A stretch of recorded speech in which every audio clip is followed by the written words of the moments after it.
casos,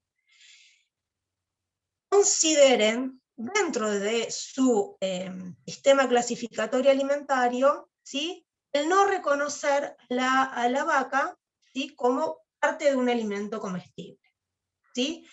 Hay una adaptación, ¿sí?, que tiene que ver con el beneficio que este animal le brinda a los integrantes de esa población en términos vivos, ¿sí?, ¿sí?, lo que le puede brindar, ¿sí?, cuando ya no lo está. ¿Qué hay en juego acá? Pensándolo en términos... Sí. Te pregunto, ¿puede ser que sea por cuestiones geográficas? ¿Puede ser esa la palabra? Tiene que ver con cuestiones geográficas. Exactamente, ¿a qué te referís con cuestiones geográficas? ¿En qué estás pensando? Y yo pienso en que por el suelo, el clima, el sol, que no haya Exactamente, árboles. Claro. el contexto, el medio en el cual están inmersas estas poblaciones. Entonces, yo les pregunto, pensando en esto que la compañera preguntó y en esto que Harris está planteando, ¿qué hay en juego ahí? ¿Qué concepto utilizará Harris entonces dentro de su teoría que estuvimos viendo para poder pensar, ¿sí?, este aprovechamiento de la vaca en términos vivos que es muerta? ¿Qué podrán en juego entonces ahí esas poblaciones? Yo pienso de que también él lo dice como vos habías dicho al principio, de que no es una arbitrariedad cultural solamente, no es que porque sea una cultura hinduista, hindú, no sé cómo se dice, ¿Ah? es que ellos adoren a la vaca, en este caso, que tiene que ver con otras cuestiones además. Ajá. Eso pienso yo. ¿Y qué más? ¿Y cuáles son esas cuestiones? Como Pueden ser los había dicho, costes y las beneficios. geográficas. Profe, ¿puede ser que tiene que ver con el coste-beneficio que plantea Harris? Exactamente, Sofía, si sos vos, te veo una Sofía que está hablando. Sí, sí, soy yo. Sofía, ahí está, dice Harris, esta relación que nosotros estuvimos viendo desde su teoría, pensar este vínculo entre el coste y el beneficio. Es un vínculo que tiene que ver con la adaptación al medio, es decir, que tiene que ver con el lugar, ¿sí?, en el cual estas poblaciones están insertas, pero no es solo una cuestión ambiental, y no es solo el aspecto ambiental, sino es el aspecto urbanístico, el aspecto económico. Son sociedades que la mayoría de su alimentación se basa en la agricultura, ¿sí?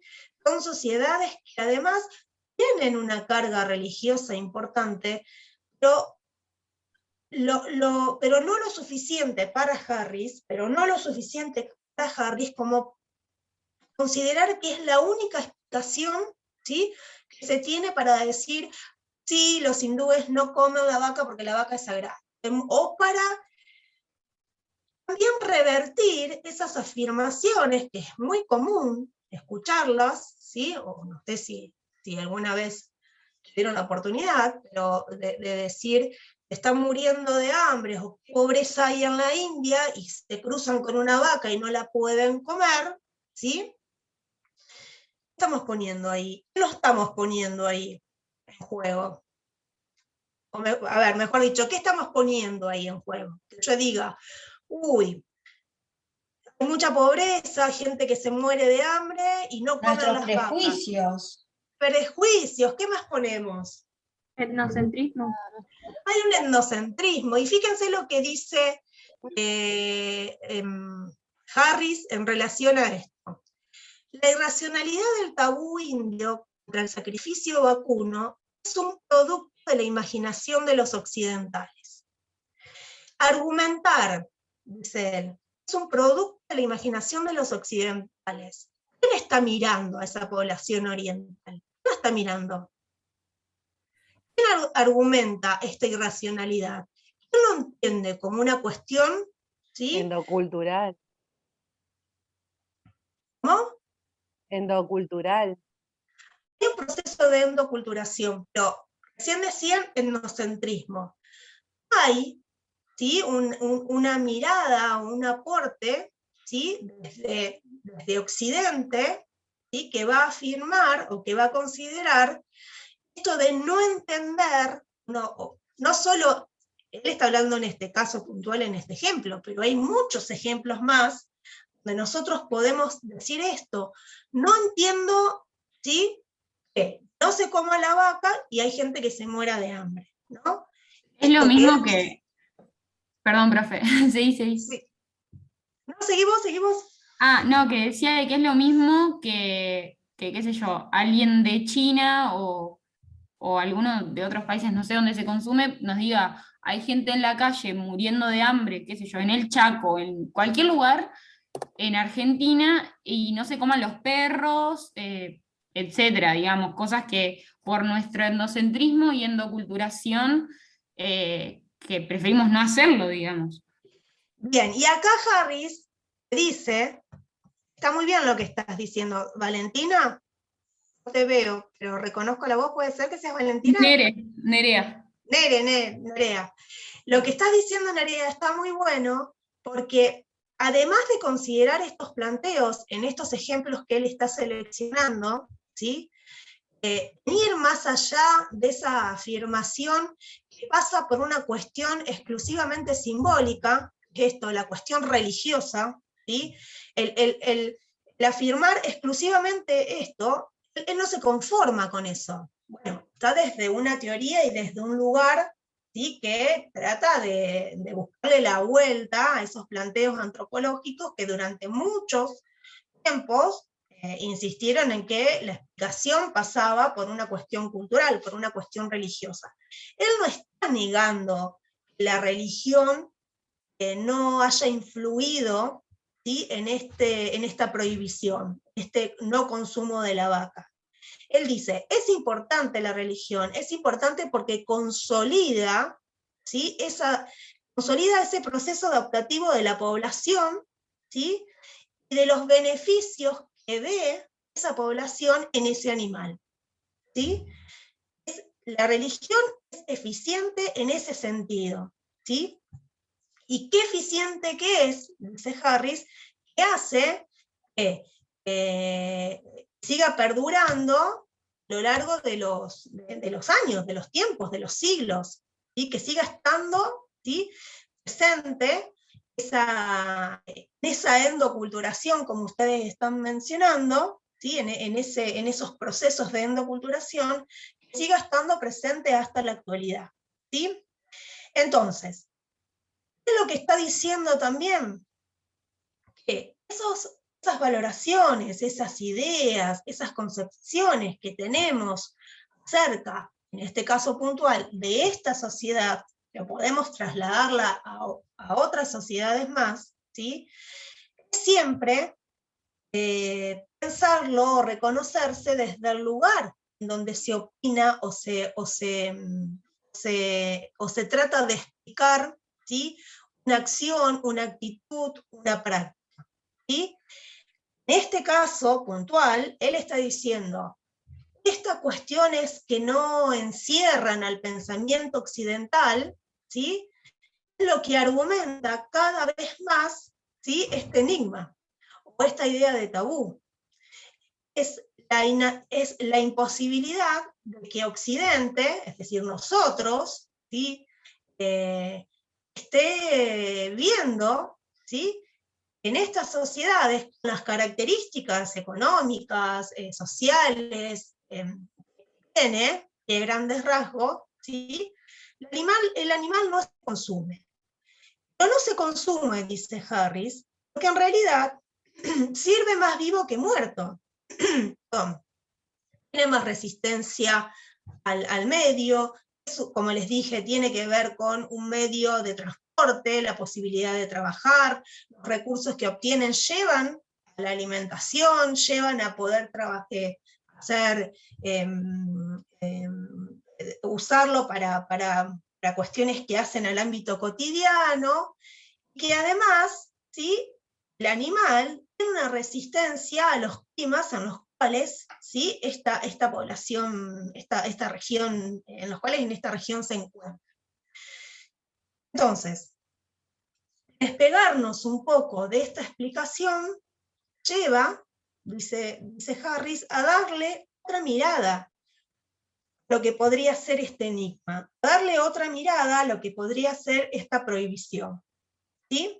Ustedes van a ver que en el texto hay detalles más minuciosos, específicos de estos procesos políticos, religiosos, sociales. ¿Sí? Eso, cuando lo lean, ¿sí? Deténganse y presten atención al recorrido y las trayectorias que él está haciendo, ¿sí? Para luego argumentar, en base a su perspectiva, ¿por qué la vaca tiene ese lugar en esa población y no otro animal? Porque eso es importante también, ¿no? Pensar, ¿sí? El lugar que tiene la vaca, en realidad, dice Harris también, tiene que ver con estas intervenciones y estos conflictos religiosos. Primero fue el hinduismo con los musulmanes, y que luego fue el hinduismo con el budismo. Digamos, ¿cómo hay en las decisiones políticas intervenciones que pasan, ¿sí? Por cuestiones religiosas, ¿sí? No me sale la palabra, paradigmas quiero decir, pero no son paradigmas. Afianzar ideas y concepciones, ¿sí? en estos territorios, y que en esas ideas y concepciones que van a consolidar espacios, a consolidar regiones, a conformar, vuelvo a repetir, territorios en términos administrativos, en términos políticos, la religión tuvo un lugar importante. ¿Sí? La religión tiene un lugar importante, pero no es, vuelvo a repetir, para Harris, la única explicación para poder pensar que este animal, ¿sí? Tiene ese lugar en la población. Hay toda una cuestión adaptativa, hay toda una cuestión de pensar esa relación entre coste-beneficio, ¿sí? Que garantiza esta decisión. Lo mismo va a suceder con el otro ejemplo que va a trabajar, ¿sí? Y que es el cerdo abominable. ¿Sí? Y en estos ejemplos, específicamente él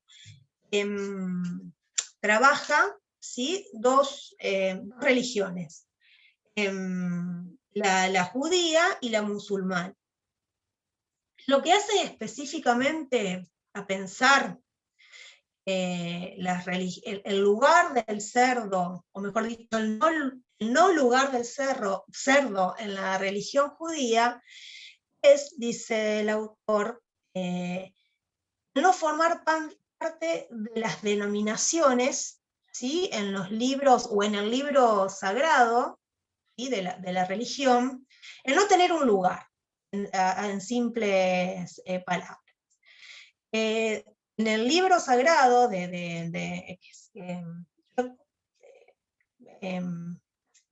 si hay alguien que forma parte de esta religión, a lo mejor me puede aclarar un poquito más lo que estoy diciendo.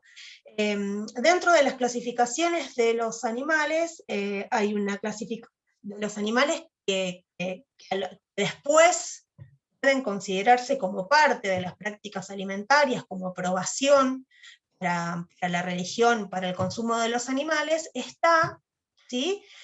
Los animales rumiantes y los animales no rumiantes. ¿Sí? Los animales rumiantes son aquellos animales que están clasificados como comestibles. El cerdo no forma parte, como les dije, dentro de esas clasificaciones, pero tampoco de aquellas otras listas de animales que hacen a esta escritura sagrada. Por lo tanto, ¿sí? Desde una cuestión religiosa, de dogma, ¿sí? Podemos pensar que ya en una clasificación, ¿sí? Este animal está en una situación en donde no puede argumentarse, no puede encontrarse, no puede clasificarse. ¿Sí? Pero, como les dije, al igual que en el caso anterior, él no se quiere detener exclusivamente en esos estudios que la antropología hizo, y que, por ejemplo, hay una hay una antropóloga muy conocida por haber estudiado, que es Mary Douglas, ¿sí?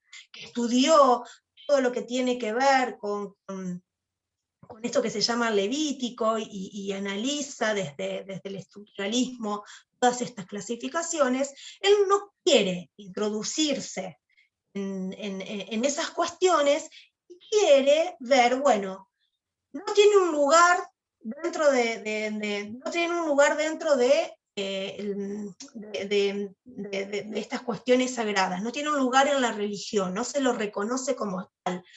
No se puede definir, ¿sí?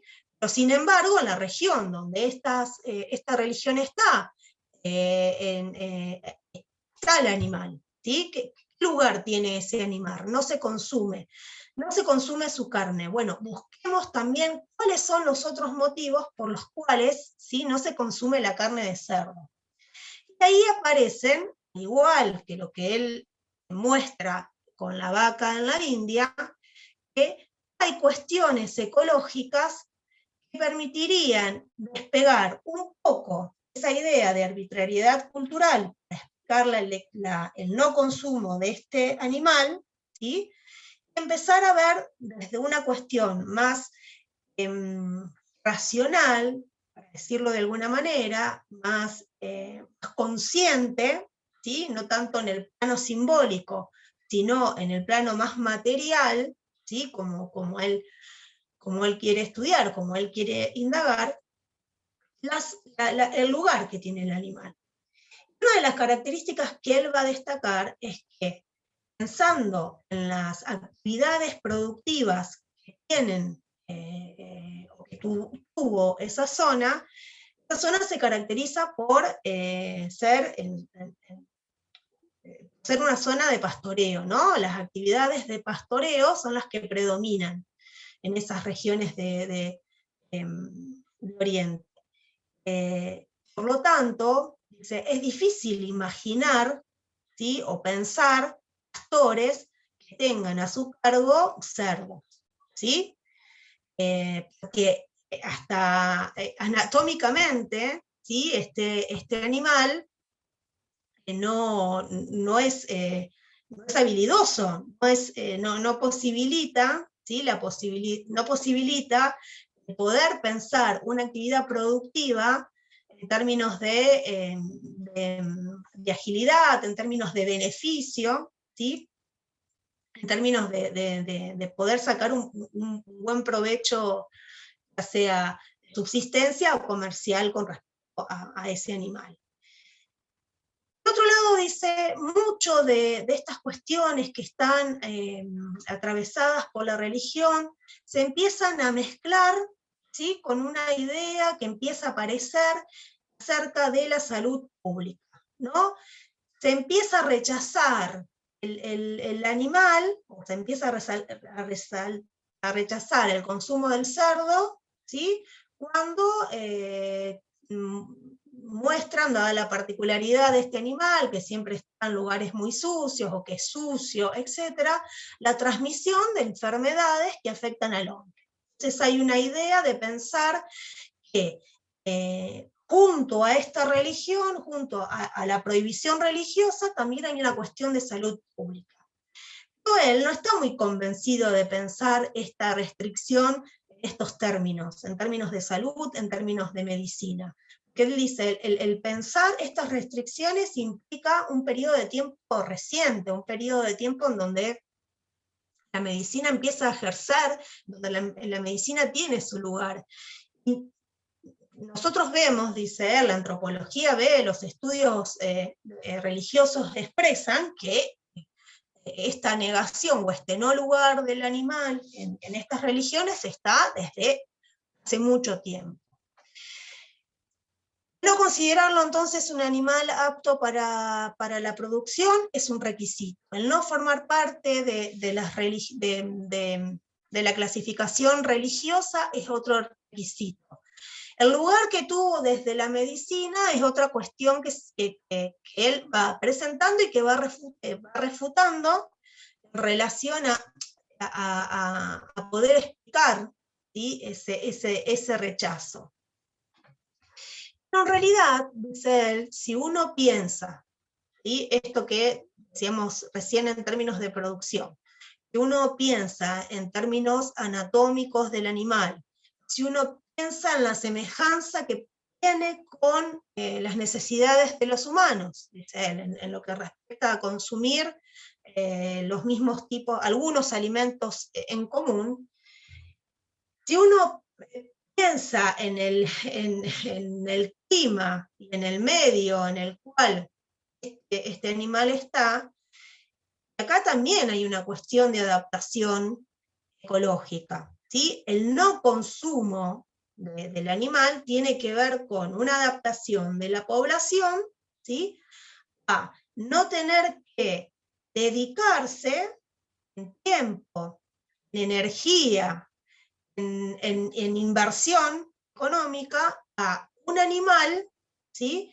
Que necesitaría una atención muy centrada, ¿sí? Para que pueda subsistir y para que además pueda brindar y que además pueda ser un alimento para las poblaciones del lugar, ¿sí?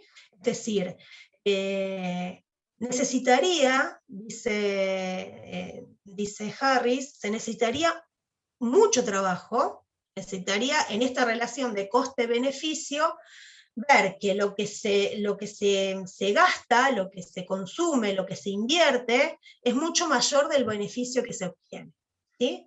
Entonces, en este caso, el cerdo no ofrece nada al humano, dice Harris, ¿sí? No es un animal que además pueda pensarse como recursos externos al hecho en sí de poder alimentarlos, ¿sí? No es, si lo comparamos con la vaca, no es ese animal que te ayuda a arar la tierra, no es ese animal que te puede servir como medio de transporte, que te puede dar algo de lo que produce para que pueda subsistir. Además también, porque dice Harris, la población en esta región es una población que en su mayoría se caracteriza por ser una población nómade, ¿sí? Por lo tanto, el trasladarse de región en región tampoco va a ser beneficioso para poder producir una ganadería porcina. En este caso puntual, al igual que en lo que respecta a la vaca sagrada, dice Harris, la religión termina siendo eficiente, ¿sí? Termina siendo lo que se necesita, ¿sí?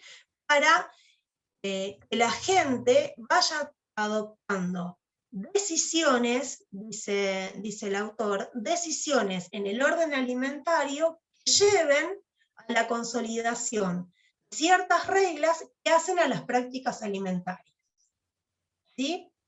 Es decir, como en el caso anterior, la religión, para Harris, no es el elemento explicativo y único, sino que combinada con las otras dimensiones, ¿sí? Pensar ese vínculo entre coste-beneficio, en pensar el lugar o el medio ambiente en el cual están inmersos, en pensar lo que brinda el animal a la población, y ese animal qué beneficios tiene, ya sean vivos, como recursos vivos o como recursos muertos, es lo que se considera en términos generales el consumo, o mejor dicho, primero la clasificación entre comestibles y no comestibles, y segundo, el consumo del mismo. ¿Se entiende? ¿Qué les parece lo que plantea Harris? Es que la religión, por ejemplo, es una herramienta que ayuda a consolidar esa idea con respecto no solamente a la alimentación, sino con respecto a muchas otras ideas propias de cada cultura. Perfecto. ¿Están de acuerdo con Paola? ¿La religión es un medio que permite consolidar ideas? Tenemos un ejemplo re así en estos días que está sucediendo, muy, muy delicado en esta región, que hace que la religión esté ahí atravesada en las decisiones que está sucediendo. ¿Están de acuerdo o no? Profe, sí, desde hace siglos, digamos, que la religión es totalmente fundamental para las personas, para la toma de decisiones, digamos. En este Bien, pero caso, sí, tiene que ver con otras cosas, digamos, con bien, algo más útil. Pero bueno, bien, sí. pero presten atención a lo que está diciendo Harris. No es lo que establece la prohibición, no es la que establece la regla de no consumo. Para Harris, la Ajá. religión no es lo que establece, no es la única, mejor dicho, vamos a hacerlo más, no es la única que dice que vos no podés comer carne de vaca y que vos, si sos de la religión judía o de la religión musulmana, vas a comer la carne de cerdo. Aparece, está en el marco de una religión, pero hay otras dimensiones más que tienen un lugar importante para Harris y que explicarían o que tratarían de cerrar, ¿sí?, esta prohibición. ¿Entiende? Hay una cuestión simbólica y una cuestión cultural que está atravesada por las concepciones de cada religión, pero además hay algo, él dice, tiene que haber algo más, ¿sí? Tiene que haber cuestiones materiales que expliquen por qué fue tan eficiente esa prohibición, ¿sí? Y pensar por qué es tan eficiente esa prohibición lo lleva a él a analizar, ¿sí?, esa población en ese medio ambiente, en ese contexto, en ese clima, ¿sí? Y en las estrategias que usaron estas poblaciones para fortalecer el no consumo de estos animales. ¿Se entiende ahora un poquito mejor? Sí, profe, pero a mí lo que no me queda claro es si el cerdo para los israelitas tiene un peso o una carga religiosa. O sea, ¿es un animal sagrado? Sí. Recontra tiene una carga religiosa. Ah, No es sagrado, directamente no se reconoce, dice Harris, dice Mary Douglas, no se reconoce como animal, no se reconoce como parte de la tierra. Fíjate vos, al punto tal de que no hay que consumir, pueden consumir carne de cerdo. Consumir carne de cerdo es transgredir a una de las normas eh, principales del judaísmo. O sea, ellos tienen una repugnancia a ese animal. Exactamente. Así. El año pasado hablábamos ¿vieron la serie Poco Ortodoxa? No sé si pudieron verlas. sí. Sí, sí. Sí, profe, yo la vi. Pasaba, bueno, ¿qué pasó a ella cuando está en otros ámbitos que no es el más inmediato y cotidiano y tiene que comer algo que tiene cerdo? ¿Se acuerdan? Le dan un sándwich. Sí, ¿Qué hace ella? creía que iba a vomitar. Exactamente. Exactamente. Le generó un rechazo. ¿Por qué? Porque dentro de todo ese mundo en el cual ella se crió, vivió, reproduce, el mundo de su vida cotidiana atravesado por la religión de la manera más ortodoxa, ¿sí? Claramente, en este ejemplo bien cotidiano que es la alimentación, cuando ella quiere salir de ese mundo, hay también una barrera ahí.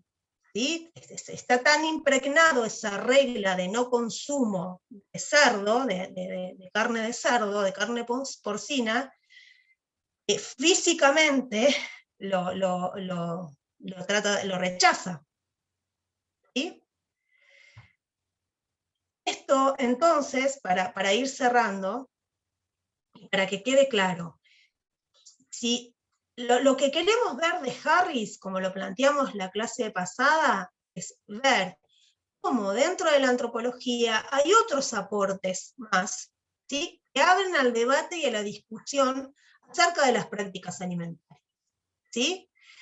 El poder ver de qué manera, ¿sí?, las sociedades organizamos nuestra alimentación en relación específicamente a lo que entiende Harris como esos procesos adaptativos que tiene la población, en la posibilidad de considerar en base a lo que se gasta, ¿sí?, qué beneficios se obtienen. Pero es importante también ver que en realidad siempre estamos dialogando con la cultura, ¿sí? Siempre estamos pensando que hay aspectos o hay dimensiones analíticas que van a un plano simbólico que no pueden dejarse de lado. Harris no lo está dejando de lado, no está diciendo que dejemos de pensar a la religión judía o dejemos de pensar al budismo, al hinduismo, como parte del proceso que explicaría estos enigmas, porque para él es un enigma, digamos, tiene que ver con esto, él quiere resolver ese enigma, él quiere sacar esa asociación entre la religión y este no consumo de animales, ¿sí? Es un enigma. Bueno, busquemos respuesta a esos enigmas, que no sea solamente esa estrecha relación. ¿Qué otros factores, qué otras circunstancias llevan o fortalecen estas ideas, ¿sí?, son muy fuertes en términos de sociabilización, que son tan fuertes, avaladas por la religión, que hacen que duren con el paso del tiempo? ¿Se entiende ahora un poquito mejor? Además, piensen, digamos, esta posibilidad de ver este vínculo entre las poblaciones y el medio, es un vínculo bastante, ¿cómo decirlo?, bastante claro, ¿sí?, al momento de pensar las elecciones alimentarias. ¿Qué veíamos de los sistemas alimentarios a través de Igor de Garín? ¿Cómo se basaba, por ejemplo, un sistema alimentario tradicional? ¿Se acuerdan? ¿Cuál era lo que lo caracterizaba? ¿Qué alimentos lo caracterizaban como sistema? ¿Se acuerdan? Me acuerdo La que clase pasa. Perdón, me acuerdo que los de segundo grado era, o segunda clasificación, no sé cómo sería. Bueno, los de primera eran alimentos a base de carbohidratos, cosas que Los tienen que ver alimentos con primarios, los alimentos primarios. secundarios, Ahí o va. sea, alimentos que, ¿cómo se obtenían?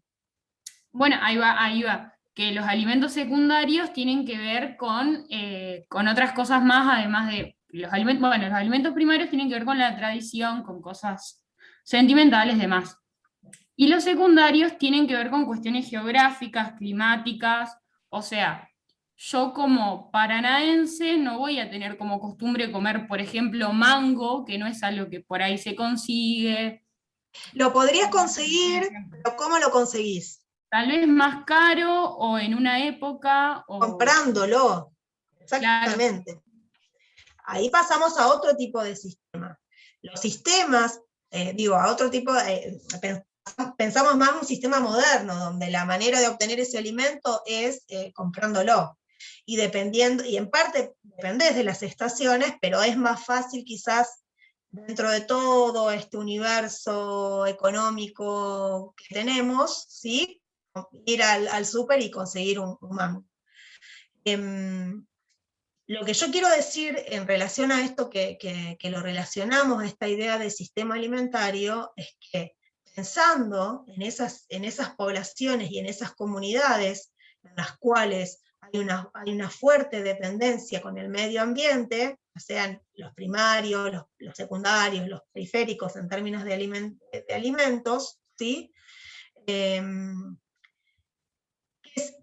la posibilidad de utilizar recursos simbólicos que fortalezcan el consumo de los productos que se obtienen en lo más inmediato, es una buena estrategia que las poblaciones tuvieron.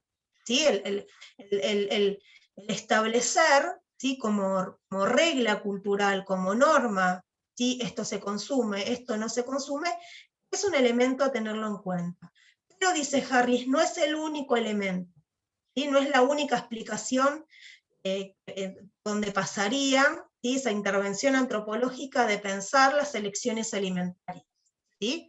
Debemos pensar todo aquello u otras posibilidades que habiliten, ¿sí? En este caso, que no se coma carne de vacuna en India, que no se coma carne porcina en las religiones judías y musulmanas.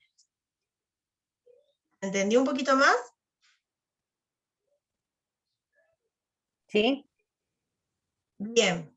Cerramos entonces, Harris. Cerramos, no, lo vamos a seguir tomando ahora un poquito en el próximo tema, pero cerramos el contenido de la semana pasada, que esto era lo que nos había quedado inconcluso. Voy a sacar el Power y voy a compartirles otra más. Ahora sí, como les decía a las compañeras y a los compañeros al inicio de la asignatura, de la materia, el texto de Contreras y Arnaiz, ¿sí?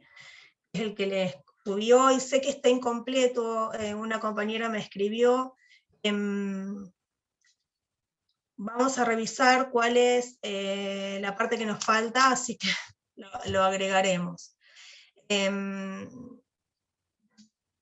Lo que intentamos ahora ver, tratando de cerrar, y como les dije recién, estas cuestiones particulares que pueden hacer en base a los aportes que algunos antropólogos realizaron sobre el tema de alimentación, es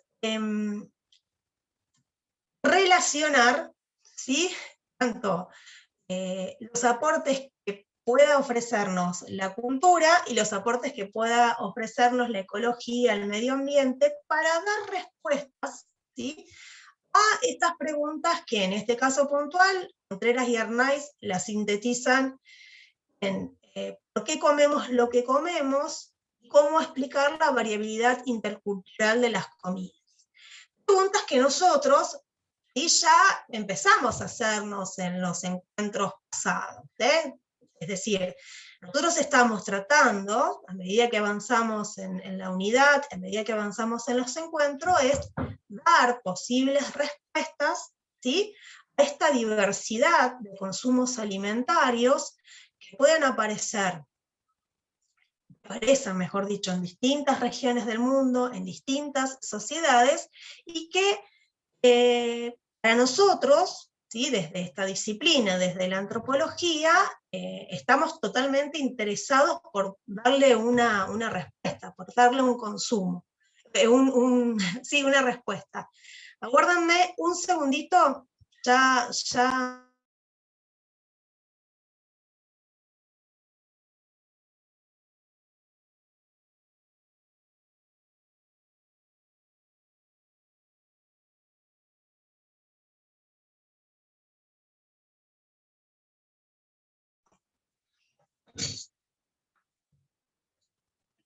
Volví. Bien, entonces, un poco repasando, ¿sí? Vamos a ver que hay ciertas, o sea, encontramos una variabilidad cultural en los sistemas alimentarios. Nosotros ya vimos a través de Igor de Garín 2 sistemas alimentarios que clasifica como los tradicionales y los modernos. Acá vamos a ver el sistema alimentario un poquito más, ¿sí? No tanto dentro de clasificaciones específicas, como las mencionadas, sino poder ir un poquito más de lo que se entiende los sistemas alimentarios, poder pensar de alguna manera cómo pueden vincularse en algunos escenarios, en algunas situaciones, ambos sistemas propuestos por Garín, ¿sí?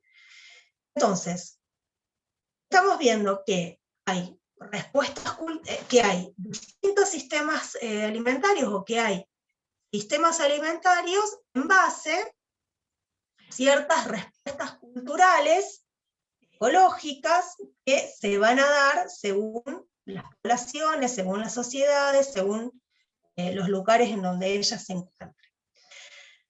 Una posible aplicación o las posibles respuestas, dicen estos autores, en términos sociales y culturales, cerca de sus dietas, de sus elecciones alimentarias, tienen que ver, por ejemplo, con las experiencias sensoriales, ¿sí?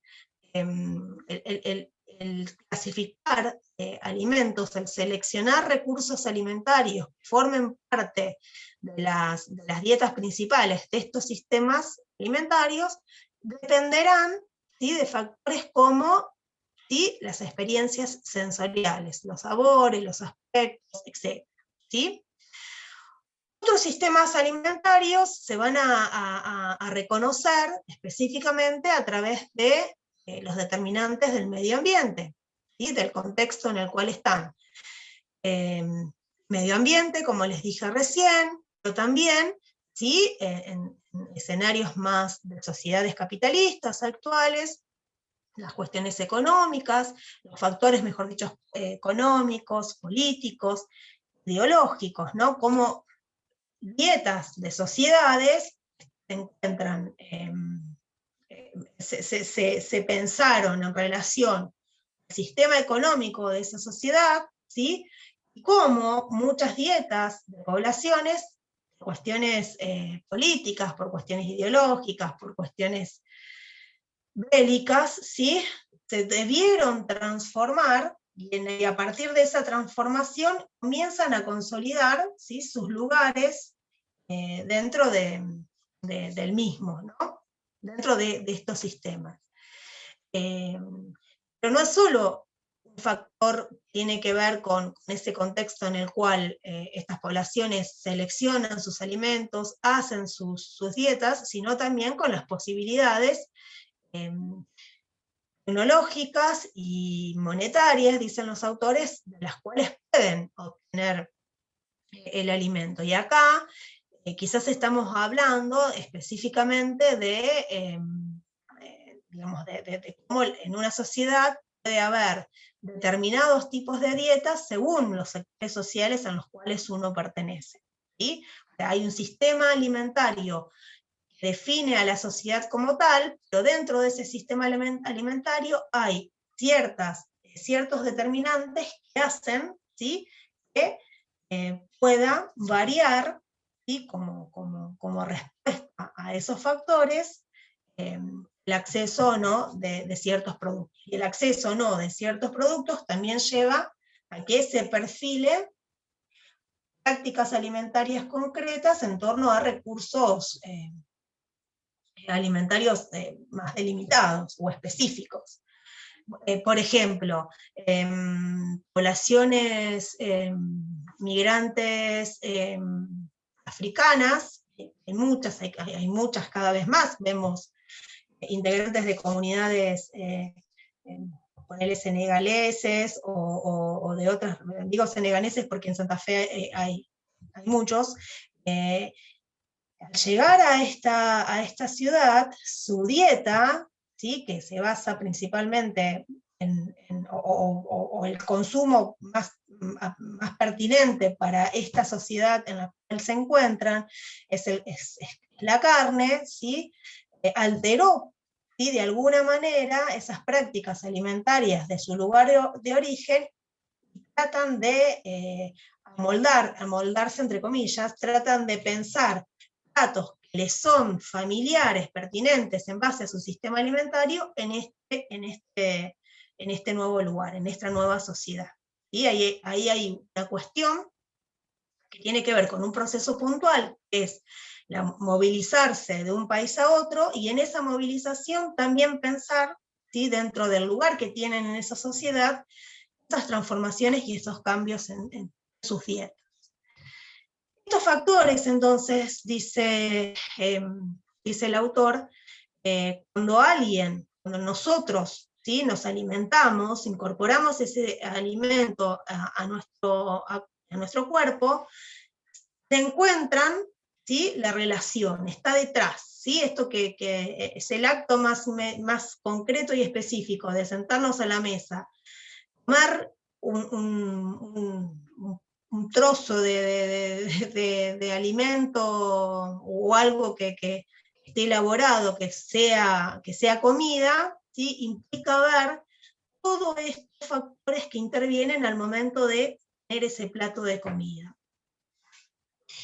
Eso también lleva a poder guiarnos, ¿sí?, a poder buscar esas respuestas acerca de por qué hay tantas dietas, por qué hay por qué la diversidad de dietas, por qué la diversidad de prácticas alimentarias, por qué en algunas sociedades que a lo mejor no son tan distantes en términos regionales, ni tan distantes en tiempos, se comía determinado producto y se deja de consumir luego en otras regiones o en otros lugares o con otra generación. El consumo de alimentos de generación en generación también es interesante ver.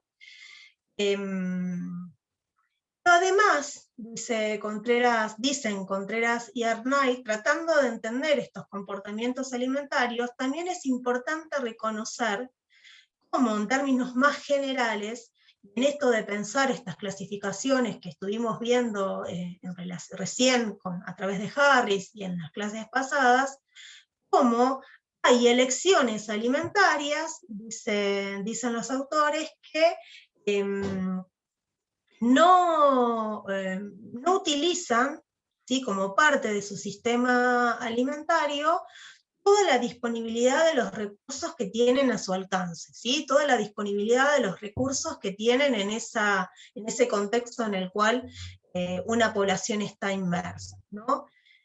¿Cuáles son las razones, o mejor dicho, tratando de reforzar esas razones que llevan a argumentar, ¿sí?, por qué, dada la gran disponibilidad que pueda ofrecer un medio a una población concreta, no se consume al máximo esos recursos que se brindan, empiezan a hacer, ¿sí?, un recorrido histórico también de cómo fueron esos procesos políticos, económicos, ideológicos, ecológicos, ¿sí?, que llevan, ¿sí?, a pensar poblaciones en las cuales, vuelvo a repetir, hay una amplia pero limitada gama de recursos, ¿sí? Por ejemplo, dice él, dicen los autores, no dice él, dicen los autores. Ustedes van a ver en el texto que hay muchos ejemplos y son muy extensos. Sintetizando, van a estudiar, ¿sí?, sociedades cazadoras-recolectoras que ven, ¿sí?, que son sociedades que a diferencia de las sociedades agrícolas o a diferencias de sociedades capitalistas, se encuentran protegidas de la desnutrición, ¿sí?, sin consumir la mayoría de los recursos disponibles, ya sean vegetales o animales, ¿sí? Explicando en detalle ese no consumo de recursos, animales o vegetales, llegan a la conclusión, en las poblaciones que ellos mencionan y que las definen con esta denominación de cazadores-recolectoras, que en muchos casos puntuales, lo que la elección o el comportamiento alimentario tiene que ver también con medidas que hacen a la preservación de las especies, ¿sí? Con medidas que implican pensar, ¿sí?, una dieta agotada en base a los productos seleccionados, que además fortalezca o habilite, ¿sí?, a la deforestación o habilite la extinción de la especie, ¿no? de algunas especies. Eso, entonces, tiene que ver con una intervención en la cual los factores ecológicos van a determinar de alguna manera, ¿sí?, la viabilidad y la subsistencia y la estabilidad en el tiempo de estas sociedades cazadoras recolectoras. Bajo esta denominación, pero quizás no necesariamente tendríamos que pensar en esos cazadores recolectores que están dentro de nuestro imaginario y de nuestras representaciones que tenemos cuando pensamos en ellos, sino pensar cazadores recolectores que están interactuando también con sociedades o con poblaciones agrícolas, ¿no? Lo que la base de su subsistencia, ¿sí?, tiene que ver con esto, con recurrir a ese medio más inmediato que le da esos productos para su consumo. También habla de la India, de cómo, dada la cantidad de ejemplos de especies que tienen a disposición, ¿sí?, hay muchas muchas de las que utilizan, hay muchas más de las que rechazan. El rechazo de esas elecciones tienen que ver con una cuestión simbólica, pero también tiene que ver con cuestiones económicas, ¿no? Y ahí volvemos a ver esa intervención y ese vínculo entre la religión, las creencias y las intervenciones que hacen a la subsistencia como instancia, como actividad económica que lleva, ¿sí?, a que se inclinen por algunas especies, ¿sí?, y por otras no. Y que esas especies además tengan esa función de poder formar parte de un circuito comercial, ¿sí?, en esa selección. Además, perdón. Además, ¿sí?, está, de alguna manera, esta presencia de la cultura en estos procesos evolutivos selectivos, explican sí o sí, ¿sí?, ese vínculo entre el sistema alimentario y la población, o entre el sistema alimentario y la práctica alimentaria. Estos vínculos, al igual que el ejemplo que les mencioné recién de las sociedades cazadoras recolectoras, están determinadas por una cuestión, también determinados a poder pensar, ¿sí?, una respuesta al orden fisiológico, ¿sí?, una respuesta que en términos simbólicos, ¿sí?, respondan al consumo, ¿sí?, de ciertos alimentos y al no consumo de ciertos alimentos. No sé, por ejemplo, dentro de nuestro sistema alimentario y dentro de nuestras elecciones alimentarias, no nos caracterizamos por producir platos y comidas que sean ricas en ingredientes picantes, ¿no? Si uno piensa en nuestra cultura alimentaria, son muy pocos los platos que tienen condimentos muy picantes, ¿sí?, a diferencia de otros lugares, ¿sí?, de otros países en donde tienen un lugar central, ¿no? ¿Qué pasa con esos platos que tienen un lugar central? No sé, pensemos en México, por ejemplo. Hay un estudio realizado por un psicólogo, Chido, que estudiaba en las comunidades indígenas de Chiapas la alimentación de los niños pequeños, niños de menos de un año, donde muchos de los platos estaban condimentados con esos pimientos picantes que son propios de su cultura alimentaria, y él no podía salir de su asombro, ¿sí?, al ver que estos platos eran consumidos por estos niños y no les hacía nada, ¿sí?, no les afectaba en su salud. Sin embargo, ¿qué les parece a ustedes? Si nosotros nos vamos a México y nos gustaría comer la comida auténticamente mexicana y nos comemos esos platos con esos pimientos picantes, ¿qué sucede? con esos ajíes picantes. ¿Qué nos pasará? ¿Qué les parece? ¿Podremos tener una respuesta fisiológica a eso? O el rocoto en Perú. No sé si lo Sí, probaron. nos descomponemos, nos cae mal. Nos podría llegar a generar no solo un rechazo en el orden de no querer comer esa comida, en el orden simbólico, es decir, yo ya sé lo que me voy a encontrar, no sé si me va a gustar, no solo en ese orden sensorial, no solo en ese orden de sentidos, sino lo como, ¿qué me puede suceder? Y probablemente me pueda suceder que mi cuerpo responda a eso, ¿sí? ¿Por qué va a responder mi cuerpo a eso? En ese orden fisiológico. ¿Qué les Porque no está parece? acostumbrado. ¿Por qué más? No estamos acostumbrados. ¿Y qué significa el no estar acostumbrados? Porque no es algo que comúnmente consumimos. No, claro, no ¿Estaremos? estamos adaptados. Exactamente. No forma parte de nuestras dietas, no forma parte de nuestro día a día, y hace que de alguna manera muchas personas, ¿sí?, le pueda repercutir en el cuerpo, le pueda generar cierto rechazo físico y tener sus consecuencias, ¿sí? Esto entonces tiene que ver con esta cuestión entre lo cultural, lo fisiológico y lo ecológico, ¿no? Pensando en esas intervenciones en las cuales estos factores se ponen en juego.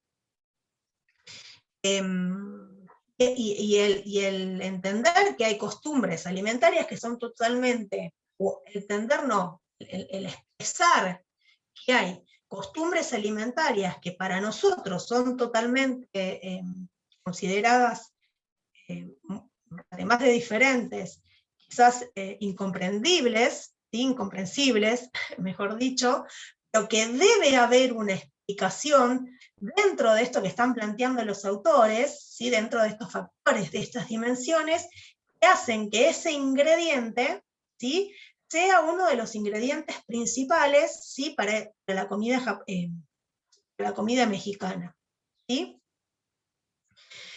Además hay otra cuestión, dicen los autores. Además de pensar la cuestión adaptativa, además de pensar el lugar cultural que tienen algunos alimentos en los platos que se sirven, hay una cuestión de la disponibilidad comestible y de las maneras que las poblaciones y las sociedades tienen de consumir, pero de elaborar, de producir los alimentos y después de consumirlos, ¿sí? Las disponibilidades materiales, ¿sí?, las disponibilidades en las cuales también definen, ¿sí?, los platos que hacen a la cultura alimentaria de una sociedad. Y nosotros tendríamos que pensar en nuestras comidas a nivel general, ¿sí?, a nivel, en términos de pensarlo en estas culturas alimentarias, en esto de pensar nuestra identidad alimentaria. ¿Cómo podríamos definir la mayoría de nuestros platos? Horneados, salteados, fritos. ¿Cómo serían nuestros platos? Yo soy de afuera y quiero venir a la Argentina. ¿Cómo me podrían decir ustedes a mí cómo son la mayoría de nuestros platos? Y el que nos caracteriza es el asado, pero en realidad usamos todas las técnicas de cocción. Pero en términos identitarios, ¿cómo se presenta la comida al que viene de afuera? Y el asado. Una cuestión que tiene que ver con comida asada. ¿Con qué más? Todo lo que tiene que ver con los guisos y todo lo que es a la cacerola también. Con los Claro, guisos, los son- eventos, ahora son- que son el 1 de mayo, ahora que va a venir el 25 de mayo y todas las celebraciones patrias. ¿Qué se come generalmente para conmemorar esos días Locro. festivos? Hay una cuestión ahí de guiso y recursos que hacen a esa festividad, a ese evento concreto. ¿Alguien iba a decir algo más? Sí, yo, profe, iba a decir que son comidas de cocción lenta, ponele, Y que tienen carne casi siempre. Son comidas muy bien comidas de cocción lenta, que tienen carne. Que son em, abundantes también, ponele, si querés. Son abundantes, y si uno piensa en el asado, ¿en qué pensamos cuando, o sea, representemos, ¿no? El asado, cocinándose? ¿Dónde el escenario en el cual ese asado se cocina? ¿Cómo podría ser? Con familia, amigos, en un día no laborable.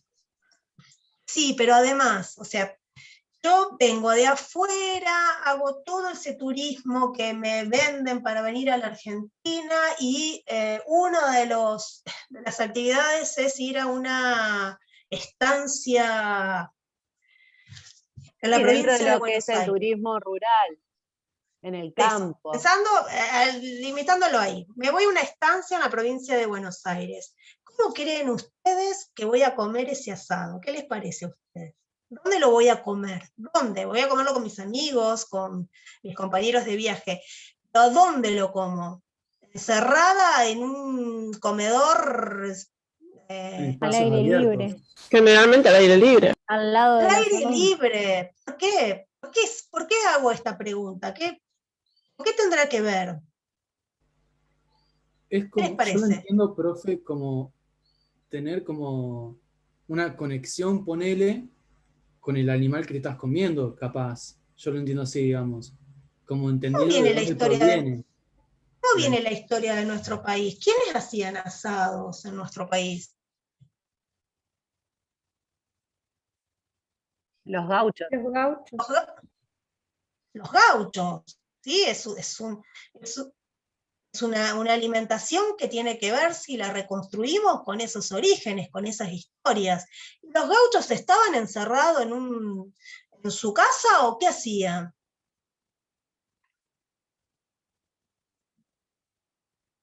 ¿Qué hacían los gauchos? Por lo general, los lugares donde vivían eran muy reducidos, de una habitación nomás. Y Yo obviamente digo, sus trabajos, ¿dónde lo hacían? ¿Al aire en el libre? campo, claro, al aire libre. Tomaban esas imágenes que vemos en libros o que no sé, vieron que así como está el 25, así como se celebran y hay respuestas alimentarias a esas celebraciones en estos actos festivos, tenemos días, por ejemplo, como el Día de la Tradición.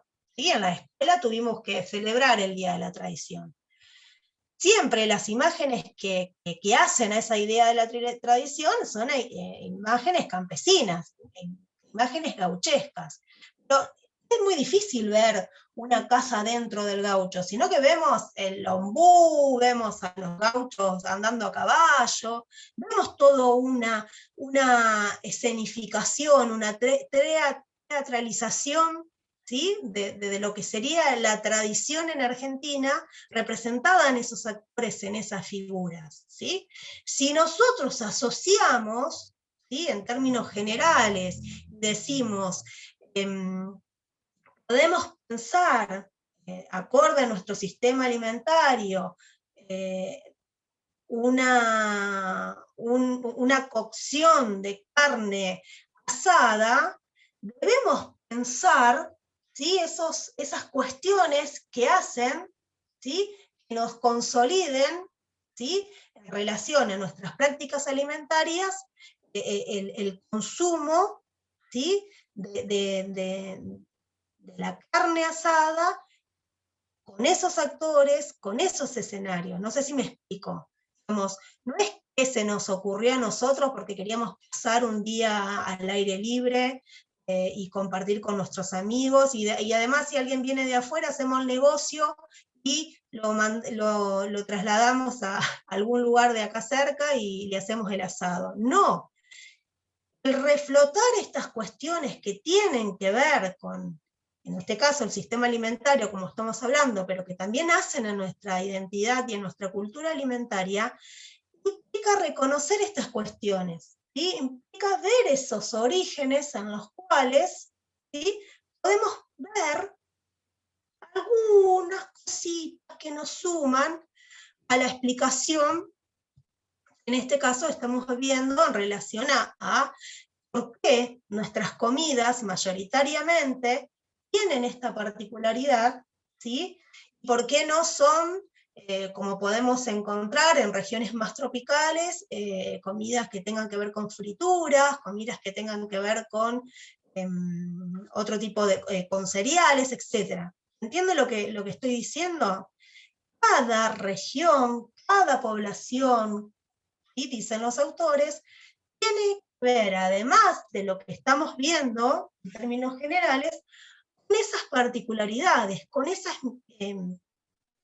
esos detalles que llevan, ¿sí?, a que vamos a definir por ahí nuestras, digo, vamos a pensar que otro de los caminos que nos llevan a definir nuestras prácticas alimentarias tienen que ver con eso.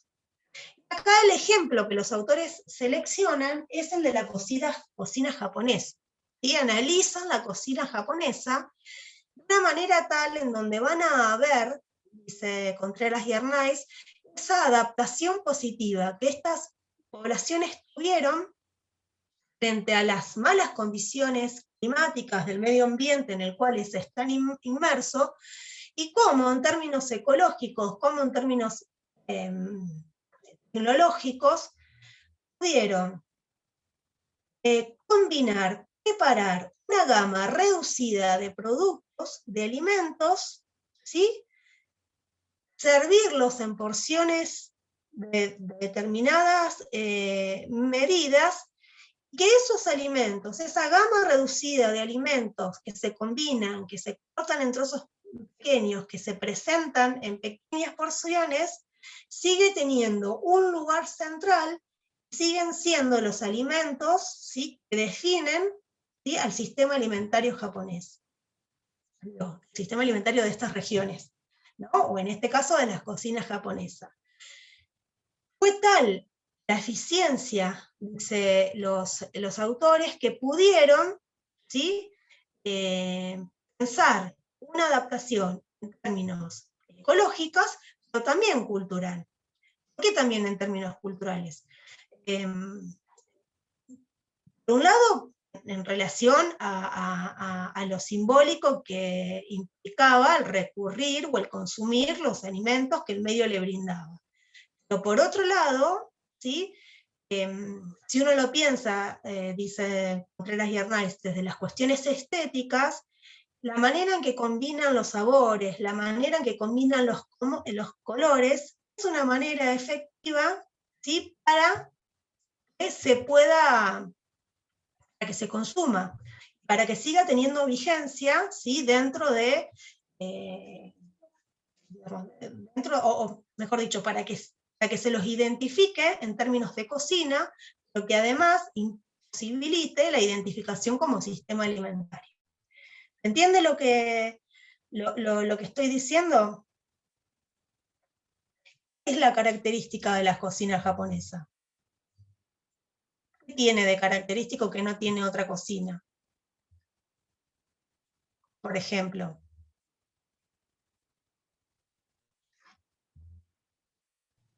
Los palitos. Los palitos. ¿Qué más? Crudo, pescado crudo.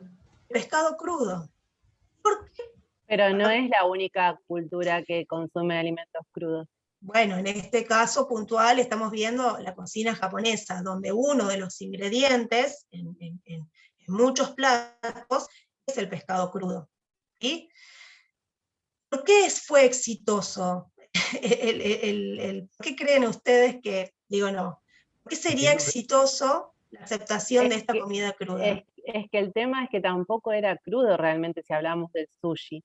El sushi surge de una conserva del Sí, pescado. no estaba pensando en el sushi, no estaba estaba pensando en los platos en generales. ¿El sushi qué?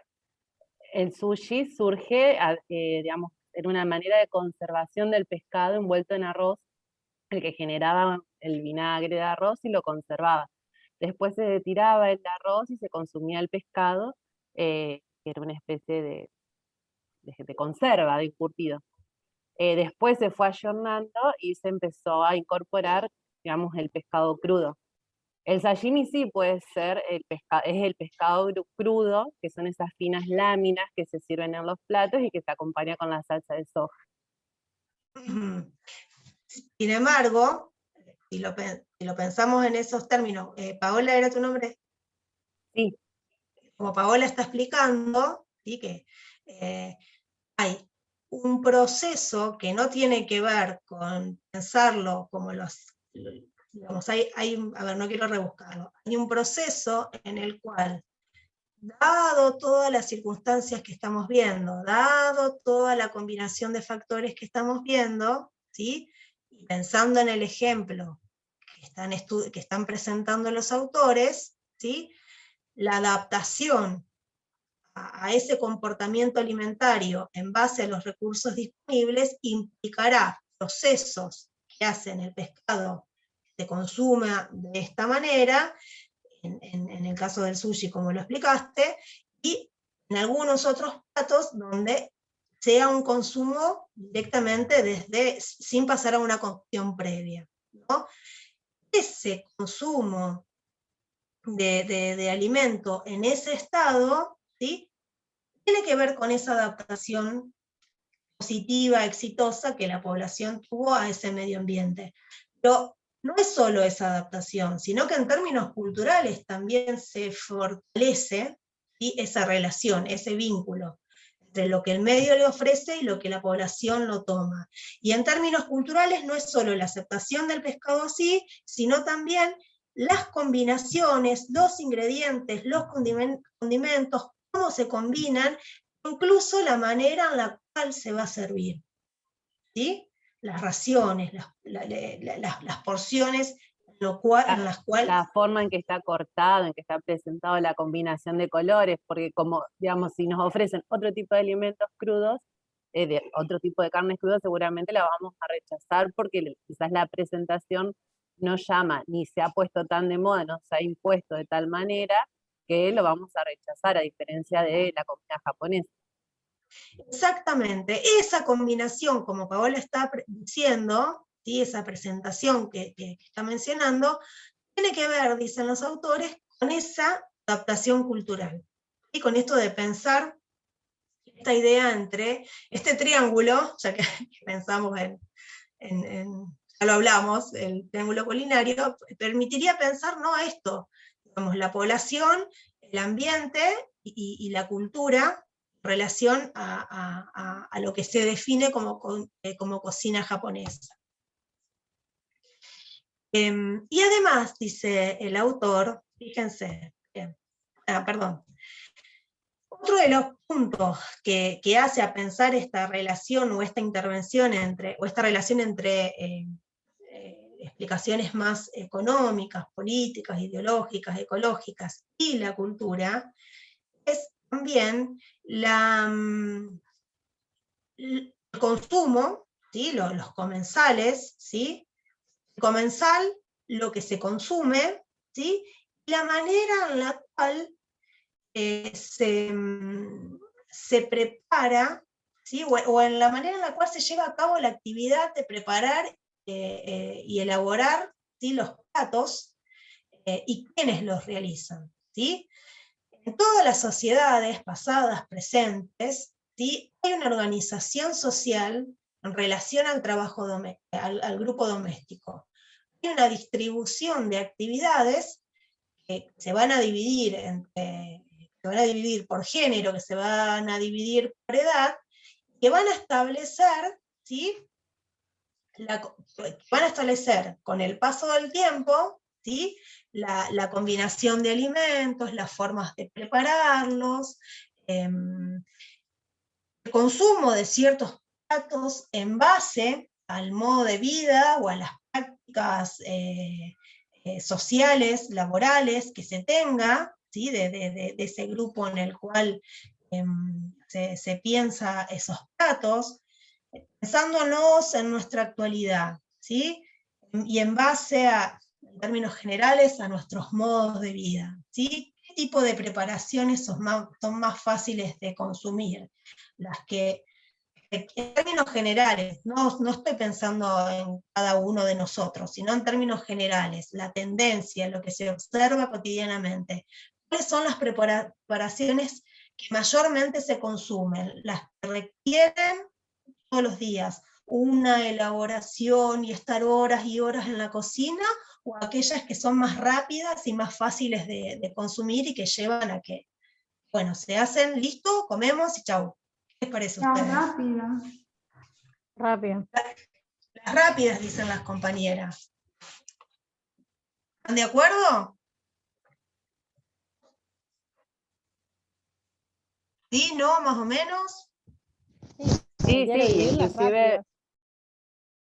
Sí, inclusive va a variar de sociedad en sociedad la rapidez y el tipo de productos más procesados y menos procesados, porque nosotros dentro de todo no incluimos en su gran mayoría los ultraprocesados, de comprar exactamente. del freezer al microondas, pero sí de una cocción mucho más práctica y más rápida. ¿Cuándo podemos hacer? Pensemos, ahora sí, pensemos en nuestra cotidianeidad, en nuestra casa. ¿Cuándo nos dedicamos aquellos y aquellas que estamos destinadas a la elección a los platos en nuestras casas? ¿Cuándo nos dedicamos a hacer una comida más elaborada, donde tenemos tiempo, donde nos gusta estar en la cocina, prepararnos? No significa que no siempre nos gusta estar en la cocina. Digo, ¿cuándo son esas instancias en que realmente nos dedicamos a la cocina? ¿Algunas de ustedes tienen esas instancias en donde cocinan algo preparado, algo elaborado, que saben que es el plato de la casa, que no falla? Y generalmente para festejar algo, o celebrar algo. Para festejar, para celebrar, ¿qué más? Los fines de semana. Los con domingos menos en tiempo. familia. Los fines de semana, los domingos, ¿qué pasa los fines de semana? Los que no trabajamos los fines de semana, estamos más tranquilos, la rutina no nos corre, y la rutina no nos corre y nos da la posibilidad, entonces, dentro de las actividades domésticas que encontramos en cada uno de los espacios en los que vivimos, ¿sí? Quienes están a cargo de la cocina, quizás tengan ese espacio y esas ganas de pensar, a esto quería llegar, de pensar la comida, de prepararla, de elaborarla, de combinar los ingredientes, de hacer que luego sea ese plato que se comparte con el otro, y que vos sabés que el otro sabe que está bueno lo que hiciste. ¿Entiendes? Esto también entonces tiene que ver con esto que estamos viendo y que hacen nuestros sistemas alimentarios. El destinatario final de esos factores que en términos generales hacen, como les decía recién, que hace que al momento de llevar el alimento a la boca, ¿sí? Encontremos todo eso, todo lo que estamos viendo atrás, ¿sí? Eso entonces lleva a afirmar, para usar las palabras del autor, de los autores. Las pautas alimentarias nos proyectan sobre un nivel esencial de interacciones y transformaciones que están dentro de una compleja red de relaciones que los humanos tenemos con los ambientes naturales. ¿Sí? La manera en la cual lo sabemos muy bien, somos testigos, lo vemos a diario, en algunos casos los podemos padecer, en otros lo vemos lejano, pero no están lejanos. La relación que los humanos tienen con el medio ambiente, con ese vínculo con el medio ambiente, es lo que a la larga también determina nuestras pautas alimentarias, ¿sí? Y a la larga lo que va a determinar lo que podemos seguir consumiendo a futuro o no, en base a las formas en las cuales establecemos el vínculo con el medio ambiente. Pero además, y este es el segundo punto que dicen los autores, no es solo considerar el vínculo entre los humanos y el medio ambiente, sino que también es ver el vínculo que hay entre los humanos entre sí, ¿no? Las relaciones de los hombres entre sí. Las pautas alimentarias explican por las relaciones de los hombres entre sí, o las podemos explicar. ¿Qué les parece a ustedes? Fíjense lo que dicen los autores. Entender esta relación permite comprender más la alimentación, sus modos y la historia de la humanidad. Entonces, ¿podemos decir que las relaciones entre los hombres determinan la alimentación de una población, de una región? Y sí, porque hay una carga emocional también, hay cuestiones que se comparten, momentos que se comparten. Es una cuestión emocional, pero anda más allá de lo emocional. Anda a esa manera de entender en términos más de humanidad. De humanidad, digo, no humanidad con de un vínculo humano con el otro, sino de la humanidad. ¿Qué sucede cuando tienen que ver con la alimentación? Todos los países del mundo son ricos, todas las poblaciones de todos los países del mundo pueden acceder a una alimentación, pueden tener una vida no saludable. Puedes alimentarte de maneras que te afecten al físico. Digo, todas las sociedades, todas las poblaciones de todos los países del mundo, ¿no pasan hambre? Sí, No, no hay todos. poblaciones que pasan hambre. ¿Cuáles son los motivos por los cuales, ¿sí?, estas relaciones entre los humanos llevan a que haya decisiones que países que la población se muere de hambre o de desnutrición, países que están sobreabundantes en alimentación? ¿Qué son esas decisiones? ¿Dónde pasa? Por las diferencias políticas. Unas cuestiones políticas, ¿por qué más pasan? Y ecológicas, también geográficas. Exactamente, políticas, ecológicas, geográficas, religiosas. Religiosas. Ustedes son chicos, pero hace muchos años, década del 80, había toda una movida que incluso participaron muchos cantantes estadounidenses que recaudaban plata para darles de comer a las poblaciones que se morían de hambre en África, ¿sí? Era toda una cuestión, toda una movida en donde Occidente empezaba a decir, ¿sí?, cómo era la situación en África. Sin embargo, ¿qué se hizo en términos? Bueno, nos estamos yendo para otro lado, pero muchas de las cuestiones que tienen que ver con las decisiones políticas, religiosas, ecológicas, como ustedes están mencionando, implican y afectan, ¿sí?, a estas cuestiones alimentarias, ¿sí? Implican y afectan, no solo en términos generales, sino también pensar en nuestras sociedades, en nuestras regiones. Entonces, la alimentación, dicen estos autores, se debe pensar o se debe ubicar en aquellas actividades que van desde aquellas actividades que contemplan un sistema alimentario desde el momento en que se produce el alimento hasta el momento en el cual se consume ese alimento.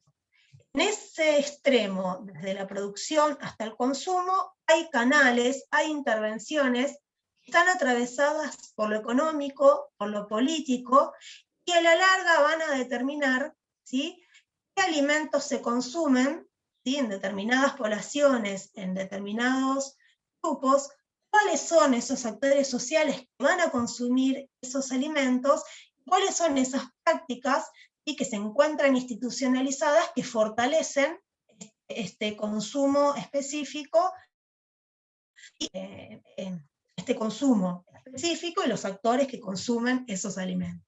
¿Entiende? Es decir, no se puede dejar de pensar, ¿sí?, cómo los procesos que llevan la consolidación de un sistema alimentario implicará, ¿sí?, operaciones que hacen, como les dije, pensar, en este caso, las elecciones económicas que determinan la producción de un alimento como una primera operación, ¿sí?, es lo que conviene producir, y en esa conveniencia de producir, ¿sí?, es una conveniencia que contempla la cuestión alimentaria en sí, contempla, ¿sí?, el producir alimentos para ganar, para obtener riqueza, para comercializar, ¿sí? En la producción, entonces, hay una decisión que tiene que ver con un factor económico, que muchas veces, en estas decisiones de factores económicos, no siempre se considera el pensar, ¿sí?, el alimento como ese producto que va a satisfacer esa necesidad básica que es alimentar al ser humano. La segunda operación, les decía, es la distribución, ¿sí? Además de considerar los factores económicos, tratar de ver cuáles otros aspectos intervienen en la distribución de ese alimento, ¿no? Acá se mencionan la fase política, que tiene que ver con impuestos, con cuestiones que hacen a lo retributivo, no sé si esa es la palabra, a la comercialización y a la venta que ese alimento tiene en el mercado. La distribución de esos alimentos también implicará ¿qué cosa? ¿Qué les parece a ustedes? ¿Todos consumimos todos los alimentos que hay en el planeta? Pensándolo en términos de importación. No, pero... Hay elecciones también ideológicas y políticas que llevan, ¿sí?, a que se distribuyan según las demandas, ¿sí? ¿Qué es lo que está pidiendo China, o pensando en China? ¿Qué es lo que está sucediendo ahora cada vez más y que aparece en los medios de comunicación en términos de productos alimentarios? ¿Qué quiere China de nosotros? ¿El pescado? No, que criemos los chanchos. Esto, ¿sí?, crear cada vez más. ¿Y para qué quieren los chanchos? ¿Para consumo? Sí, pero ¿para qué más? ¿Para una intervención ahí económica, política? ¿Qué otro alimento está en términos internacionales teniendo un lugar y que años atrás en Argentina y sigue siendo el boom de la agricultura? Y que los mercados suben y bajan en base a eso. La soja. La soja. ¿Sí? La soja es un ejemplo para pensar la primera operación y para pensar la segunda operación. ¿Por qué la soja no tiene un lugar de superalimento en nuestro sistema alimentario, ¿sí?, dada la magnitud y la producción que se tiene de la misma en nuestro país?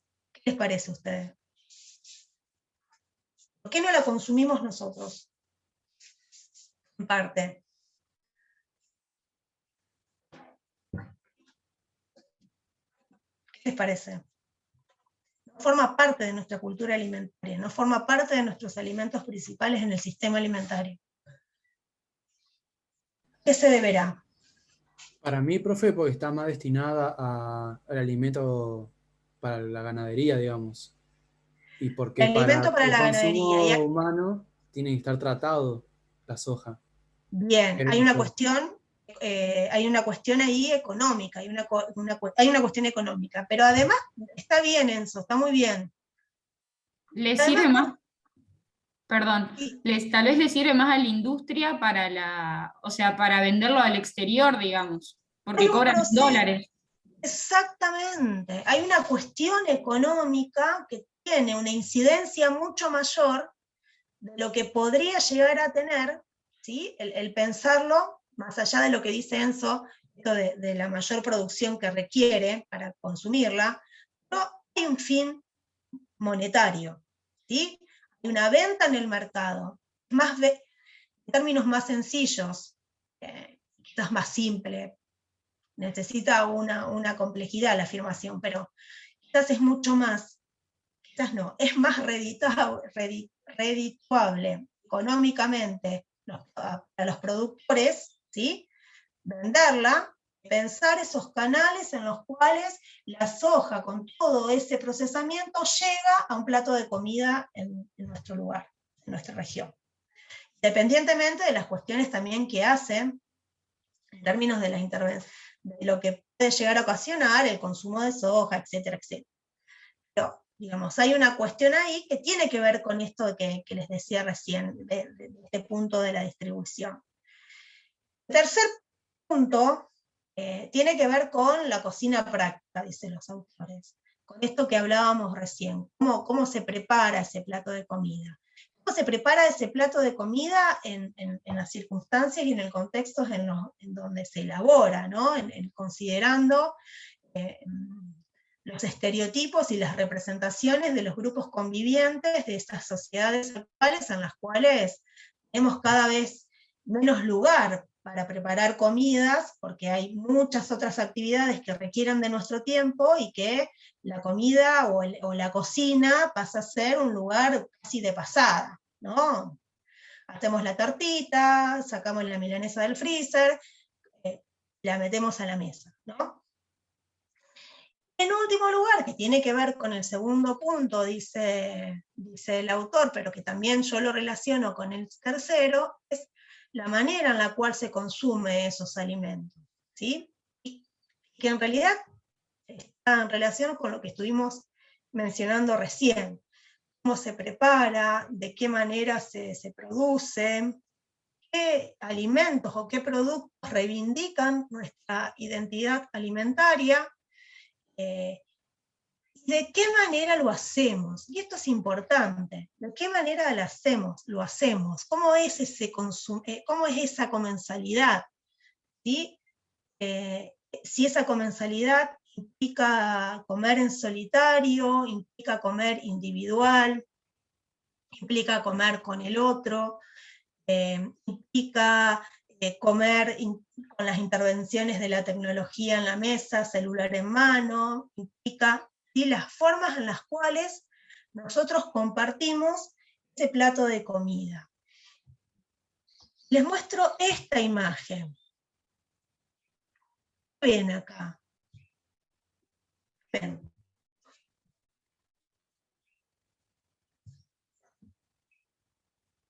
¿Qué hay? Yo, por lo menos, profe, puedo ver, no sé cómo explicarlo, entre comidas de día de semana, una juntada con amigos y un asado un domingo, ponele. Bien, Distintas formas de Enzo. comer. Bien. ¿Qué tiene de diferente para que vos puedas, tiene diferente las imágenes para que vos puedas decir eso? En dónde están comiendo, ponele, o sea, el medio, y lo que Ajá. están comiendo. Por lo menos en la foto de abajo se ve más cosas rápidas, más de juntada con amigos, ponele, algo así. Bien. ¿El resto de las compañeras y de los compañeros ve lo mismo que Enzo? ¿O ve otras cuestiones? Anímense. Sí, profe, para mí, qué sé yo, la foto de arriba a la derecha es como una comida de entre semanas, adentro de la casa, digamos. Ajá. Y bueno, y la de la izquierda, yo no sé, no suelo comer así en el campo, pero por ahí hay gente que sí, los fines de semana, por ejemplo. ¿Y qué tienen cada una? ¿Qué tienen cada una? La mesa servida. La mesa servida. Muy bien. ¿Quién dijo la mesa servida? Serena, Las- profe. Nerea. La mesa Serena. servida. ¿Cómo? Soy Serena, profe. Ah, Serena. La mesa servida. Bien, esto que Enzo, que Florencia y que Serena están diciendo, tiene que ver con el escenario, dicen los autores, el escenario final en donde aparecen estas operaciones, en donde aparece ese sistema alimentario. La mesa. La mesa es ese teatro de festines, de privaciones, prohibiciones, preferencias, comidas colectivas, familiares, normas de etiquetas. ¿Sí? En la mesa mostramos, ¿sí?, ese proceso de socialización que nos enseñaron, o esa endoculturación que nos enseñé, que recibimos, que incorporamos, ¿sí?, cuando comenzamos a salir en sociedad, ¿no? El usar determinados tipos de cubiertos, el de no hablar de algunos temas en la mesa, el de ver con quién como y con quién no como, si tengo una amiga o un amigo que viene de afuera y que no llega a fin de mes, le doy un lugar en mi mesa, ¿no? Lo que se come y lo que no se come, ¿sí? Todo eso, dicen los autores, aparece en nuestra mesa, aparece representada, ¿sí?, en estos espacios cotidianos, en estos lugares que compartimos, ¿sí? Independientemente del ámbito, ¿sí?, si voy a la isla a pescar y armo la mesa ahí, si en el comedor de mi casa, si me junto con mis amigos los fines de semana, si pedimos comida. En realidad esa mesa era de comida árabe, pero eso está muy bien porque es comida que hacemos generalmente los fines de semana, ¿no? Y generalmente cuando nos juntamos también con alguno de nuestros amigos o familiares que queremos compartir un momento. La combinación de las relaciones interdependientes, en cada una de esas fases, de esas fases que vienen de la producción, la distribución, el comercio, bueno, todo lo que estuvimos viendo se sintetiza ahí. Y no hacen más que caracterizar el sistema alimentario. Es decir, que nosotros ampliamos esa definición de sistema alimentario que Igor de Garín nos presentó la clase pasada, ¿no? Ahora estamos viendo más cosas que incorporan ese sistema alimentario. Esas cosas que se incorporan tienen que ver, ¿sí?, o con esos agregados que hacen a la manera en la cual, ¿sí?, se consume, se circula y se consume ese alimento. Fíjense la frase de los autores, la frase que dicen los autores. Hace llegar los alimentos desde su origen hasta los consumidores. El sistema alimentario concreto hace llegar los alimentos desde la producción hasta sus consumidores. Las diferencias, las distintas respuestas culturales, ¿sí? ¿Se acuerdan esas preguntas que nos hicimos al principio? La variabilidad cultural, las respuestas alimentarias, de las alimentaciones. Las diferencias entre los sistemas alimentarios se vinculan a las diferentes formas de abastecimiento, preparación, conservación de los alimentos, ya sea de esos medios locales, como la agricultura local, u otro tipo de actividad, como pastoreo, industria, la manera en la cual se distribuye, ¿sí?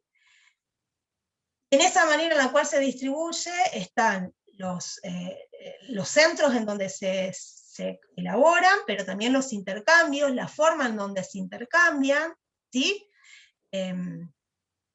Y estos intercambios pueden ser más inmediatos, más específicos, por ejemplo, a través del trueque, o más generales o globales a través del transporte, ¿no? Los medios de comunicación hacen que sea efectivo esta circulación de los alimentos. Y acá cerramos con una cuestión que es importante centrarnos en reconocer los sistemas alimentarios actuales. Algo ya habíamos adelantado en la clase pasada, cuando Igor de Garín cuestionaba esa idea de pensar la homogeneidad en términos de elecciones alimentarias, en términos de prácticas alimentarias, ¿sí?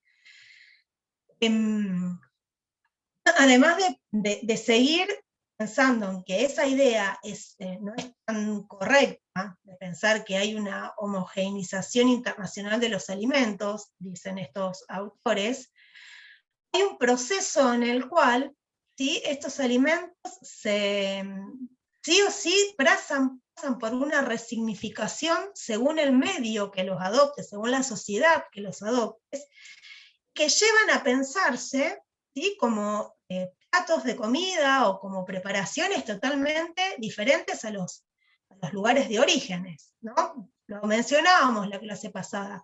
Pero es importante pensarlo porque acá aparece esta idea de ver ese proceso de aculturación. ¿Sí? Igor de Garín lo menciona tímidamente, pero acá está claro, ¿sí? Primero hay una contraposición, es decir, que esos alimentos que vienen de afuera, esos estilos alimentarios que vienen de afuera, que hacen de comer una super hamburguesa, comer sushi, comer tacos, comer esos alimentos que tienen esa idea de homogenización alimentaria internacional, siempre pasan por un proceso de resignificación cultural. Y en esos procesos de resignificación cultural está la aceptación del consumidor y además la combinación de nuevos ingredientes que tengan que ver o que hagan al acercamiento de ese plato original. ¿Se entiende? Claro, pero este proceso empieza desde hace muchísimo, no es de ahora. Ya con los migrantes, con la colonización, obviamente, el intercambio de productos, y después cuando llegaron las migraciones de distintas partes de Europa, que trajeron... La diferencia ahora, dicen los autores, es que tal el proceso global que genera la constante articulación de regiones, de países, de estilos culturales. Si vos pensás a la alimentación dentro de esta circulación de estos elementos, de estos estilos culturales, también aparece esa objeción, y también aparece esa idea. En realidad están respondiendo a esas teorías que están diciendo que, por ejemplo, es decir, vos tenés ganas de comerte un plato peruano, vas a un lugar donde lo ofrecen, pero en realidad vos no estás comiendo el plato peruano, ¿sí? Vos estás comiendo un plato que está resignificado, ¿sí? Quienes piensan que hay una homogeneización internacional, en este caso en torno a ciertas prácticas alimentarias, están diciendo que por más que vos estés en Palermo, en Buenos Aires, o en Santa Fe, comiendo un plato peruano, estás acercándote a ese lugar. Acá los autores te dicen no, aunque lo quieras lograr no podés. Primero por una cuestión que el contexto no te ayuda. Segundo, los ingredientes que se ponen no son generalmente los ingredientes originales, aunque tengan similitud o aunque tengan cierta apariencia. Sí, por aparte, digamos, conseguirlos acá les cambia el sabor. Ahora, si se entiende ahora el resignificado, sí. Hay una resignificación. Y obvio que en los procesos migratorios que vos estás mencionando, claro, sí, hay muchos de estos procesos de aculturación, pero la diferencia acá tiene que ver con esto. Y pareciera como que me como la Big Mac y estoy en un McDonald's de Estados Unidos, a eso voy, a esa idea de pensar cómo ciertas prácticas alimentarias son homogéneas, ¿sí? Se dan en Estados Unidos, se dan en Santa Fe, se dan en París. No es así. No es así porque... Yo me tomaba la caipirinha pensando que estaba en la playa. Sería bueno. y aunque lo pienses, no tiene el mismo sabor, decime vos. No, definitivamente no es cierto eso. Te traes los limoncitos de Brasil, te traes todo lo que te hacía el barman en el mismo lugar donde vos estuviste y venís a tu casa y no es lo mismo. No. No, definitivamente no. Más allá de eso, tiene que ver con esta idea. Ahora lo vamos a ver más adelante, donde hay una paradoja. A los antropólogos y antropólogas nos gusta decir, en este caso reproducir, no lo digo yo, sino que vienen de otros estudios, esta constante paradoja entre lo local y lo global y lo local. La resistencia, nosotros lo vamos a ver, la resistencia de la cocina nacional, la resistencia a incorporar estos estilos que vienen y parece que nos avasallan y que no, vamos a detenernos ahí, dicen los antropólogos y las antropólogas. Hay un proceso en el cual se pone distancia, se resignifica.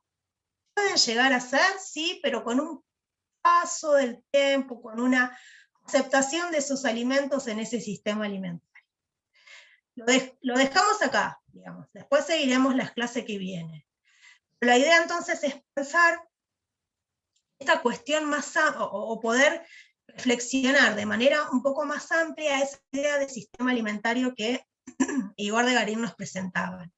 Y además está muy bueno también pensar este texto o estas ideas que Contreras y Arnaiz están presentando con los nuevos procesos actuales que encontramos acerca de otras prácticas alimentarias que no forman parte, ¿sí?, de esas prácticas colectivas, ¿no? Ustedes van a trabajar ahora para los prácticos esta semana,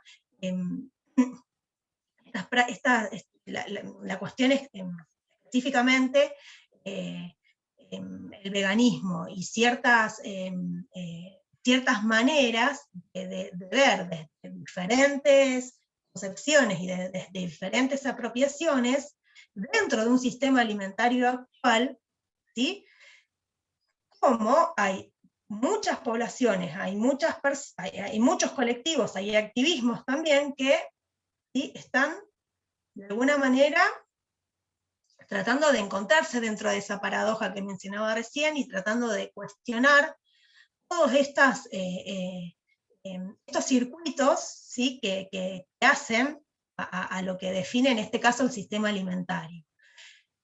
Está bueno poder pensar también el diálogo entre lo que se dice, entre lo que se propone y el entenderlo como una forma de vida, ¿sí?, relaciona todas estas cuestiones que intervienen al momento de definir un sistema alimentario. También pensarlo en esto que nos preguntábamos la clase pasada. ¿Se puede pensar la combinación de un sistema alimentario tradicional con un moderno? ¿No se puede pensar? Bueno, invitamos a seguir trabajando el tema, pero con este tema en particular ya damos cierre a la unidad 2, ¿sí? Seguiremos, ¿sí?, avanzando un poquito más, ya en diálogo bien concreto y específico acerca de aquellas otras explicaciones que hacen minuciosamente comprender desde lo social, desde lo ecológico, desde lo cultural, a la alimentación. Vamos a ver categorías, conceptos, como ya lo he estado mencionando a lo largo de las clases, como cultura alimentaria, identidad alimentaria, bueno, ¿cómo juegan esto? ¿Cómo aparece esto? ¿Sí? ¿Qué lugar tienen estos sistemas alimentarios? ¿Alguna duda?